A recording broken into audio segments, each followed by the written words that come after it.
Hey hello welcome to chemistry and two. So कैसे हैं आप लोग? देखिए कुल मिला के 6-7 दिन रह गए हैं एग्ज़ाम के लिए और हमारे चैनल पे काफ़ी स्टूडेंट्स हैं जो आईआईटी जैम से रिलेटेड हैं, जो आने वाले संडे को दैट इज़ ऑन 14 फेब जो आईआईटी जैम 2021 का एग्ज़ाम देने वाले हैं। सो इस एग्जामिनेशन से पहले मेरी तरफ से आप लोगों के लिए कुछ एडवाइजेस हैं, कुछ टिप्स हैं। कोई भी जब नेशनल लेवल कॉम्पिटिटिव एग्ज़ाम नज़दीक आता है तो यूजुअली हम नर्वस हो जाते हैं। एक्चुअली इस टाइम पे 3 टाइप के स्टूडेंट्स होते हैं। एक वो स्टूडेंट्स होते हैं जिन्होंने कुछ भी प्रिपरेशन नहीं किया होता है एंड उनको लास्ट में रियलाइज़ होता है और वो गिव अप कर चुके होते हैं। इस टाइम तक आते आते स्टूडेंट्स वो गिव अप कर चुके होते हैं और उन्होंने ये माइंडसेट बना लिया होता है कि हम एग्ज़ाम देने नहीं जाएंगे। इसके अलावा कुछ स्टूडेंट्स होते हैं जिन्होंने बहुत मेहनत करी होती है बट थोड़ी लेट हो गई होती है और वो स्टूडेंट अभी भी किसी तरीके से स्ट्रगल कर रहे हैं सिलेबस को वाइंड अप करने के लिए। वो अभी भी सोचते हैं सर काइनेटिक्स पढ़ के नहीं हुआ, काइनेटिक्स पढ़ लूँ क्या, सर नेम रिएक्शंस पढ़ के नहीं हुआ, नेम रिएक्शन पढ़ लूँ क्या। कुछ स्टूडेंट्स होते हैं जिनका सब पढ़ के हो गया, बट वो नर्वस हैं, वो एंग्जाइटी में आ जाते हैं, उनको एग्जामिनेशन का फियर हो जाता है, हो पाएगा नहीं हो पाएगा, सर अभी भी मुझसे 2-3 क्वेश्चन रह जाते हैं, मैं कर नहीं पाता। तो ये नर्वसनेस आपकी लाइफ में कभी ख़त्म नहीं होगी। तो सिंस संडे को एग्जामिनेशन है, आपके पास आज मंडे है, you have got only 6 days left. आज का दिन पकड़ के अगर मैं कहूँ तो आपके पास कुल मिला के 6 दिन बचे हुए हैं और इन 6 दिन में आपको प्रिपरेशन करनी है। ठीक है, अब इन लास्ट 6 डेज़ में हम ऐसा क्या करें हम जिससे कि हम एग्जामिनेशन के लिए देखो कोई जादू की छड़ी तो है नहीं या कोई मैं आपको ऐसा मंत्र तो दे नहीं सकता कि आप आईआईटी डायरेक्ट सीधा यहाँ से आईआईटी पहुँच जाएंगे। इन लास्ट 6 डेज़ में मेरे एक्सपीरियंस से मैं आपको बता रहा हूँ, यूजुअली स्टूडेंट पैनिक हो जाते हैं। सबसे बड़ी गलती नंबर 1 जो स्टूडेंट करते हैं वो ये करते हैं कि इस टाइम पे नया टॉपिक उठा के पढ़ने की कोशिश करते हैं, जो कि सबसे गलत है। इस टाइम पे आपने जितना पढ़ा है, जितना भी आपको केमिस्ट्री आता है, सिर्फ उसी को रिवाइज करें। कोई नया टॉपिक मत उठाओ। जैसे कुछ स्टूडेंट्स होते हैं सर थर्मो पढ़ के नहीं हुआ, थोड़ा पढ़ लेता हूँ, क्या पता इसमें से क्वेश्चन आ जाए। This is absolutely wrong.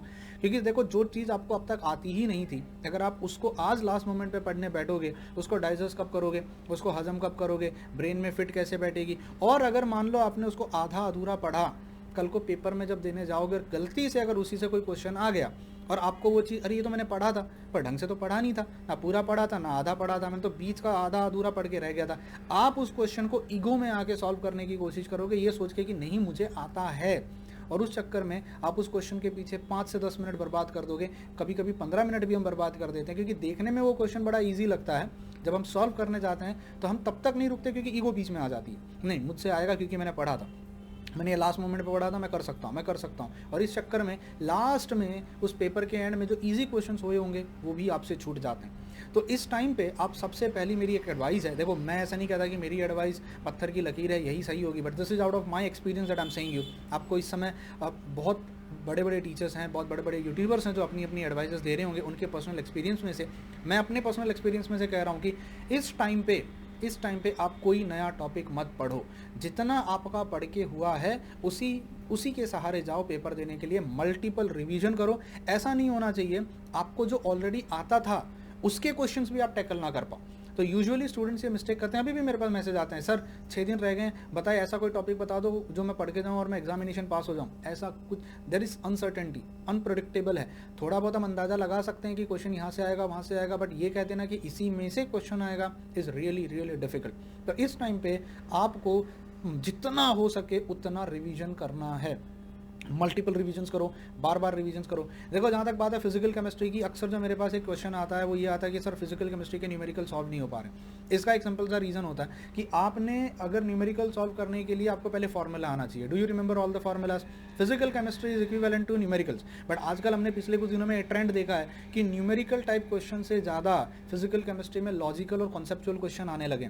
आप भले गेट की बात कर लो, CSIR नेट की बात कर लो, कोई भी कॉम्पिटिटिव एग्जाम लो, धीरे धीरे जो अप्रोच है, ये जो माइंडसेट था लोगों का कि physical chemistry is equivalent to numerical, सिर्फ न्यूमेरिकल आते हैं, वो धीरे धीरे बदल रहा है। जहाँ तक बात करूँ ऑर्गेनिक केमिस्ट्री की प्रॉब्लम ऐसी होती है कि आप जितना मल्टीपल रिवीजन करके जाओगे, बार बार लिख लिख के प्रैक्टिस करोगे, उतना आपके लिए बेटर है। देखो कॉलेजेस ओपन हो रहे हैं, धीरे धीरे कॉलेजेस खुल गए हैं, प्रैक्टिकल स्टार्ट हो गए हैं, कॉलेज में नया नया सब कुछ है। 1-1.5 साल के टाइम पीरियड, 1 साल के ऑलमोस्ट टाइम ड्यूरेशन के बाद कॉलेजेस रीओपन हो रहे हैं, फ्रेंड्स मिलेंगे, रीयूनियन होगा। ये सारी चीज़ों को अगर आप 14 तारीख तक डिले कर सको तो बहुत बढ़िया होगा। कॉलेज के जो टीचर्स हैं, मेरी उनसे रिक्वेस्ट है कि स्टूडेंट्स को ये जो 1 वीक है, प्लीज़ 1 वीक उनको पढ़ने दीजिए, क्योंकि उन्होंने 1 साल ऑनलाइन एजुकेशन सिस्टम में अपना जो डाला है, suddenly everything got digitalize, everything got online, वो उनको कोप अप करने में भी टाइम लगा है। अगर अब इस टाइम पे एक वीक में हम सारा बर्डन उन पे डाल देंगे, तो जिन स्टूडेंट्स ने बड़े दिल से, बड़ी शिद्दत से एक साल की अपनी जो प्रिपरेशन के लिए टाइम निकाला है, जिन्होंने घर पे बैठ बैठ के मेहनत करी, जिन्होंने सच में मेहनत करी है, वो कोप अप नहीं कर पाएंगे। और कहीं ऐसा ना हो जाए कि इस सडन चेंज की वजह से उनका जो ड्रीम था वो कहीं पीछे रह जाए। तो आई रिक्वेस्ट यू पीपल कि इस एक वीक को आप सोशल मीडिया से, बाहर की दुनिया से थोड़ी देर टाइम के लिए अपने आप को आइसोलेट कर लो और सिर्फ रिवीजन करो। स्ट्रेस होने की कोई ज़रूरत नहीं है। यूजुअली स्टूडेंट स्ट्रेस क्यों होता है, ये सोच के कि मेरा सिलेक्शन होगा या नहीं होगा। देखो मैं आपको दो ही चीज़ बता सकता हूँ, या तो होगा या तो नहीं होगा, इसके अलावा बीच का तो कोई रास्ता है नहीं। अगर हो गया तो वेल एंड गुड, मेरे घर पर मिठाई भेज देना, ठीक है। IIT मुंबई में सिलेक्शन हो गया तो यहीं पर मेरे घर से 15 मिनट की दूरी पर मिलने आ जाना मेरे से। और अगर नहीं हुआ तो मैं हमेशा एक चीज़ में बिलीव करता हूँ कि there should be always plan A, but plan A fail हो जाए तो प्लान बी होना चाहिए, प्लान बी फेल हो जाए तो सी होना चाहिए, और अगर सी भी फेल हो जाए तो डू रिमेंबर कि हमारे पास 26 अल्फ़ाबेट्स होते हैं जेड तक। तो इन 26 अल्फ़ाबेट्स में से आपके पास अलग अलग नंबर ऑफ प्लान्स होने चाहिए। तो अगर सिलेक्शन नहीं हुआ, नॉट अ बिग डील। आप सोचो 15 से 20 हज़ार बच्चे एग्जाम देने वाले हैं, ऐसा तो हो ही नहीं सकता कि 15 से 20 हज़ार का एडमिशन हो जाएगा, सिलेक्शन हो जाएगा। सिलेक्शन होने वालों में से कुछ 1000-2000 बच्चों का ही सिलेक्शन होगा। तो इट्स ओके अगर आपका सिलेक्शन नहीं होता है, it's not a big deal. यहाँ पर मैं पेरेंट्स को भी एक रिक्वेस्ट करना चाहूँगा, अगर आपके पेरेंट्स ये देख रहे हैं तो प्लीज़ उनको बताइएगा। देखिए मैं मानता हूँ IIT दुनिया में, इंडिया में बहुत बड़ा नाम है, और मैं ये भी मानता हूँ कि IIT में जाने से आपका फ्यूचर जो है कहीं ना कहीं सिक्योर हो जाता है, but that does not mean कि सिर्फ IIT में ही फ्यूचर सिक्योर होता है। मैंने बहुत सारे स्टूडेंट्स को देखा जो बहुत मेहनत करते हैं, बहुत पढ़ाई करते हैं, बहुत पढ़ाई करते हैं, बट किसी तरीके से वो एग्जामिनेशन क्लियर नहीं कर पाते हैं। It's okay. तो उस समय पेरेंट्स का एक बहुत इंपॉर्टेंट रोल होता है कि वो अपने बच्चे को समझें, उसे सपोर्ट करें, उन्हें मोटिवेशन दें। क्योंकि सबसे पहली चीज़ है कि अगर आपको घर में मोटिवेशन और सपोर्ट मिलता है ना, तो बाहर कोई क्या बोल रहा है हमें उससे कोई फ़र्क नहीं पड़ता, क्योंकि बाहर के लोगों का काम है बोलना, ठीक है। अगर आपके पेरेंट्स, आप एज अ पेरेंट्स अगर आप उनको सपोर्ट कर रहे हो, उनको ये एक कंधे पे हाथ रख के सिर्फ इतना बोल दो, इट्स ओके मैन, चलता है, कोई दिक्कत नहीं है, अगली बार कुछ और कर लेंगे लाइफ में, because there are n number of options in life. मैं मानता हूँ IIT, BHU, DU ये सारे कॉम्पिटिटिव एग्जाम, अच्छी यूनिवर्सिटी में जाना अपने आप में लाइफ सिक्योर कर देता है, ठीक है, but that does not mean कि वही एकमात्र रास्ता है। Give your best and leave the rest, ये वाली पॉलिसी पे काम करो। आप अपनी पूरी मेहनत करो, अपना पूरा उसमें डेडिकेशन डाल दो, एग्ज़ाम दो, एग्ज़ाम दे के देखो कि आपको कितना रैंक आता है। सिलेक्शन होना ना होना वो आपके हाथ में नहीं है।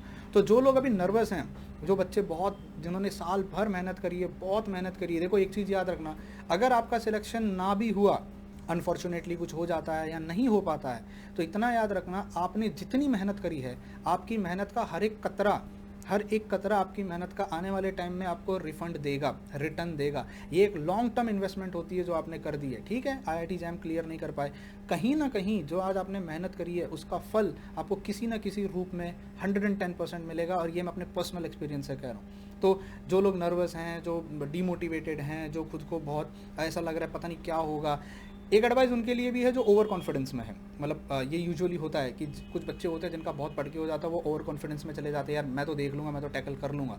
उन स्टूडेंट से भी मेरा कहना है कि जितना हो सके रिवीजन करो। तो इन 6 दिन में हमें क्या करना चाहिए, इन 6 डेज़ में हमें उन टॉपिक्स में जिनमें आप बहुत ज़्यादा कॉन्फिडेंट हो कि हाँ मुझे ये आता है, मैं इसके क्वेश्चन अटैम्प्ट कर सकता हूँ, फिर वो फिजिकल हो, ऑर्गेनिक हो या इनऑर्गेनिक हो, या फिजिकल में भी कोई सिलेक्टेड टॉपिक हो, सबसे पहले उनको रिवाइज करो, मल्टीपल रिवीजन करो। मेक श्योर करो कि आपको उस चैप्टर का हर एक फॉर्मूला आता है, उसके प्रीवियस ईयर क्वेश्चंस आपको पता है कैसे आएंगे, और जब भी क्वेश्चन पेपर आपके सामने आए, सबसे पहले उन्हीं क्वेश्चंस को ढूंढो और उन्हीं क्वेश्चंस को सॉल्व करने की कोशिश करो।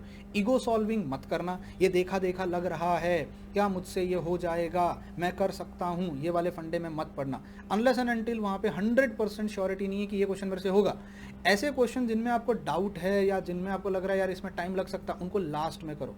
मेक श्योर करो कि पहले जितने क्वेश्चंस हैं उन क्वेश्चंस को आप अटैम्प्ट कर लो। एक और बड़ी मिस्टेक होती है जो स्टूडेंट्स यूजुअली करते हैं, वो ये करते हैं कि जब वो क्वेश्चन सॉल्व करना स्टार्ट करते हैं, उन्हें पता ही नहीं होता पूरे क्वेश्चन पेपर में क्वेश्चंस कितने हैं, कहाँ है। कभी कभी होता है लास्ट में बहुत इजी क्वेश्चंस होते हैं और स्टार्टिंग में कुछ डिफिकल्ट क्वेश्चन होते हैं, हम नंबर से सॉल्व करना शुरू करते हैं और बीच बीच में अटक जाते हैं, हम पेपर के एंड तक पहुँच ही नहीं पाते, जहाँ पे शायद 3-4 क्वेश्चन आपका इंतजार कर रहे थे।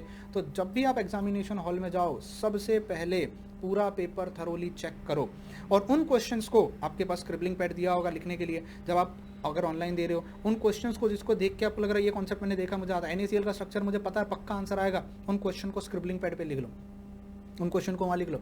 इन क्वेश्चंस को मुझे सबसे पहले सॉल्व करना है।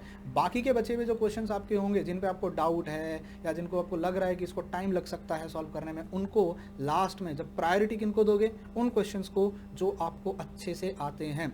देखो जिनकी पढ़ाई नहीं भी हुई है, जिन्होंने कुछ भी नहीं पढ़ा है, अगर आप भी पेपर देने जाओगे ना, मैं आपको गारंटी देता हूँ आपको 5 से 10 क्वेश्चन ऐसे मिलेंगे, 5 से 10 क्वेश्चन ऐसे मिलेंगे जो आपने 11-12 में पढ़े होंगे। ट्रस्ट मी, जो आपने 11-12 में पढ़े होंगे, मैथमेटिक्स के 1-2 क्वेश्चन मिल जाएंगे, फिजिकल, इनऑर्गेनिक, ऑर्गेनिक में ऐसे 5 से 10 क्वेश्चन मिलेंगे जो मतलब कोई भी बच्चा सॉल्व कर सकता है। आप अपना टाइम वहाँ डालो। अगर आपने 10 क्वेश्चन भी राइट सॉल्व कर लिए, कुछ मार्क्स आपको मिल जाएंगे। और अगर ऐसा तो है नहीं कि ग्रेजुएशन के बच्चे को कुछ भी नहीं आता है, वो नील होता है, ज़ीरो होता है, कुछ तो आपको आता ही होगा।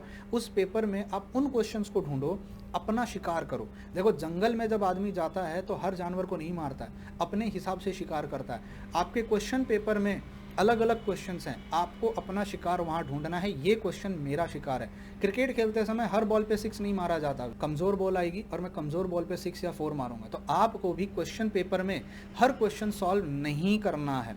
ये मेरी एडवाइस है, क्योंकि मैंने अपने पिछले 1-1.5 साल के एक्सपीरियंस में ये देखा है। मैं ऑनलाइन पे अनअकैडमी पे पढ़ा रहा हूँ, स्टूडेंट्स का जो रिव्यू आता है, स्टूडेंट्स यही कहते हैं, सर हम हर क्वेश्चन को सॉल्व करने के चक्कर में ईजी क्वेश्चन हमारे हाथ से निकल गए। तो मेक श्योर करो कि आप हर क्वेश्चन को सॉल्व नहीं कर रहे। Not every question is made for you. Her question आपके लिए नहीं बना है। ईगो सॉल्विंग मत करना। मैं बार बार ये कह रहा हूँ, ईगो सॉल्विंग मत करना। वही क्वेश्चन जिस पे आप 100% कॉन्फिडेंट हैं, उन क्वेश्चंस को प्रायोरिटी में करना। सेकंड प्रायोरिटी उनको दो जिनमें आपको थोड़ा डाउट लग रहा है, और जिन क्वेश्चंस पे आपको लगता है कि बहुत मेहनत लगने वाली है, उनको लास्ट में अगर टाइम रहा तो सॉल्व करना। दिस विल, एक और इम्पॉर्टेंट चीज़, नेगेटिव मार्किंग अवॉइड करना। ये तभी पॉसिबल हो सकता है जब आप कॉन्फिडेंटली उस क्वेश्चन को टैकल करते हो जिस पे आपको कॉन्फिडेंस है। नेगेटिव मार्किंग तब होती है जब हमें कॉन्फिडेंस नहीं है और हम जय माता दी करके तुक्का मारने लग जाते हैं, तब आपकी नेगेटिव मार्किंग हो जाती है। तो नेगेटिव मार्किंग अवॉइड करो जितना हो सके। कैलकुलेटर दिया होगा, कैलकुलेटर का यूज़ करो। मेक श्योर करो कि जाने से पहले आप अपना हॉल टिकट, अपनी सारी रिक्वायरमेंट्स लेके जा रहे हो। एक और इम्पॉर्टेंट चीज़ है कि लास्ट के इस टाइम में बहुत बच्चे बीमार पड़ते हैं। बीमार वो इसलिए भी पड़ते हैं क्योंकि वो मेंटली और साइकोलॉजिकली थोड़े नर्वस हो जाते हैं, तो जिनसे उनको बहुत सारी बीमारियां शुरू हो जाती हैं। और उनने पूरी मेहनत करने के बाद भी जस्ट बिकॉज एग्जाम से पहले का नर्वसनेस उन्हें मार देता है, वो पेपर नहीं दे पाते हैं ढंग से। सैटरडे को, यानी जब संडे को आपका पेपर होगा, उससे एक दिन पहले पढ़ाई मत करना। अगर पढ़ाई करनी है तो सिर्फ संडे को एग्जामिनेशन में जाने से पहले एक बार सिर्फ आपने जो लास्ट मोमेंट रिवीजन नोट्स बनाए होंगे, फॉर्मूला लिस्ट बनाई होगी, सिर्फ उसी को रिवाइज करके जाना। तो मेरी तरफ से आप सबको ऑल द बेस्ट। यहाँ पर मैं एक और चीज़ बताना चाहता हूँ, अगर आप मेरे चैनल से जुड़े हुए थे या आप मेरे साथ अनअकैडमी पे पढ़ रहे थे, और अगर मैंने आपकी इस प्रिपरेशन में थोड़ा सा भी कंट्रीब्यूशन किया हो, तो आप लोगों को मैं इनवाइट करता हूँ, अपने रिव्यूज़ मुझे ज़रूर बताना IIT JAM एग्जामिनेशन के बारे में। आप एक छोटा सा 1 मिनट का या 2 मिनट का वीडियो बना सकते हो, और वीडियो बनाने के बाद मैं आपको एक व्हाट्सअप नंबर दे रहा हूँ। इस व्हाट्सअप नंबर पे आप मुझे, मेरे डिस्क्रिप्शन बॉक्स में आपको व्हाट्सअप नंबर मिल जाएगा, उस पर आप मुझे वो वीडियो बना के ज़रूर भेजना व्हाट्सअप पे, या आप मुझे ईमेल कर सकते हो केमिस्ट्री अनटोल्ड पे। मैं कुछ सिलेक्टिव वीडियोज़ वहाँ से उठाऊँगा। मैं सारे वीडियोज़ तो नहीं उठा सकता क्योंकि इट्स प्रैक्टिकली नॉट पॉसिबल कि मैं सारे वीडियोज़ को कोलैब या क्लब कर दूं। सो कुछ सिलेक्टिव वीडियो जो मुझे लगेगा कि या इट्स गुड, क्वालिटी अच्छी है इसकी, ये जा सकता है मेन स्क्रीन पे, मैं उन वीडियोस को डालना चाहूँगा। एक और चीज़ मैं यहाँ पे बताना चाहूँगा कि अगर आप मेरे साथ जुड़े हुए थे और अगर आपने इस IIT JAM एग्जामिनेशन में आपने अगर IIT मुंबई में आपका सिलेक्शन हो जाता है, तो you are most welcome, you are invited. Let's meet. IIT Mumbai मेरे पास में ही है। Let's meet for a cup of coffee और कप ऑफ टी, जो भी आप पसंद करते हो, चाय और कॉफ़ी, हम वहाँ मिलते हैं। Let's have a conversation, let's meet there. Okay, so I wish you all a very best. जाओ एग्जामिनेशन दे के आओ। God bless you all and do take care of yourself.